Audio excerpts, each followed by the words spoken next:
So Garrett Riley is a 26-year-old bond trader, and he works on Wall Street, and his specialty is pattern recognition. He sees the ebb and flow of bonds and stocks on the market. At the beginning of the book, he realizes that somebody's selling off massive amounts of U.S. treasuries to attack the American economy.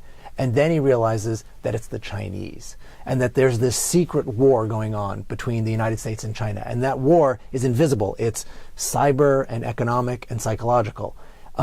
And at the beginning of the book, after there's some action sequences, he's recruited by the U.S. military to help fight that war. But the thing about Garrett Riley is he's got this enormous subversive streak. So you can ask him to do whatever you want, but there's no telling whose side he's really going to be on. And that's sort of the fun of the book. I did a ton of research for this book, and one of the pieces of research I did, it was the most amazing, was I sat down with the head of a large power company from the Pacific Northwest. And he said, hey, you know, your timing is fantastic. Great that we're sitting down, because just last week there was the largest cyber attack on the North American power grid in our history. And I was amazed. I was like, well, I didn't read anything about it. I had no idea that this happened. And he was like, oh yeah, no, we kept it totally secret. We didn't want to tell anyone. I was like, well, why not? He said, well, we didn't want to have any copycats, and also we didn't want to freak out the American public. So I thought, oh my God, this is the invisible war, and it's not happening tomorrow. It's not even happening today. It happened last week. It's not like it's, you know, happening in the past. It happened today. Gmail went down for hours today, and nobody knows why. And just 3 days ago, all of the internet traffic from China was rerouted to a server in Wyoming. And again, no one's entirely sure why it happened, but I personally think it was Garrett Riley. You know, the thing for me is I cut my teeth as a screenwriter. So what I learned about were two things: character and structure. Everything is character and structure, always. And so when you're writing a screenplay, you have to live by these sort of arcane structure rules: first act, second act, reversals, you know, how it's all going to end up in the third act. When you're writing in a book, you kind of get to throw all that out the window, which is fantastic. But at the same time, I'm so much a character structure guy that I know everything about Garrett Riley: where he grew up, where he went to school, what he ate for breakfast, who he's friends with, who he's no longer friends with.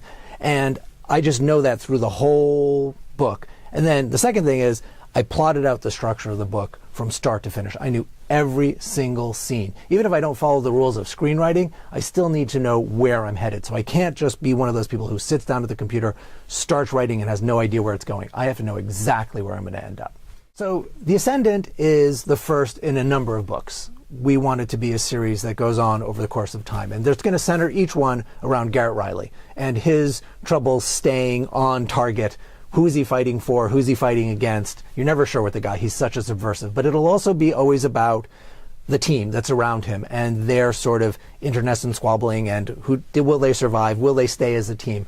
But each book will then, the first one's about China, the second one will be another geopolitical hotspot, and then on and on. So book 2, because I've just spent a lot of time in Eastern Europe, will be a Russian Eastern Europe sort of theme, and always also an attack on the American infrastructure, the American economy, and then of course an attack on Garrett himself. There are many things, many threads of story that go through The Ascendant that he has to wrap up, and we'll keep wrapping up book by book by book. So I sold the rights to The Ascendant to Fox as a television show, not as a movie. And I am, because I'm a TV writer also, I will be the executive producer and the writer of the show.